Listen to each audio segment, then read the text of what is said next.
In the last few weeks, we've installed rock socks at shorelines and wetlands around western New York. Behind the scenes, what makes a rock sock? First, it's not this. The name isn't a technical term.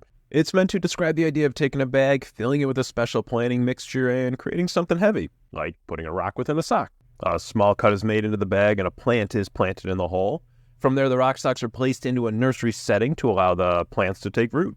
It's a longer process than just putting plants into the ground, but the survival rate is higher. Once transported to the site, they can be placed in the water by the shore. Since roots have already been established, if something happens where the top part of the plant is destroyed, and we're watching you geese, we know what you're up to. That part of the plant that got taken off, it can still grow back because of the root system. Now, increasing plant life along the water has a host of benefits. Shoreline protection, additional habitat for fish, more resources for pollinators. Aesthetically, it's nicer looking. We work with many partners, and rock socks have been used around the Buffalo River, Beaver Island, and Forest Lawn Cemetery. And so that's a rock sock, not this.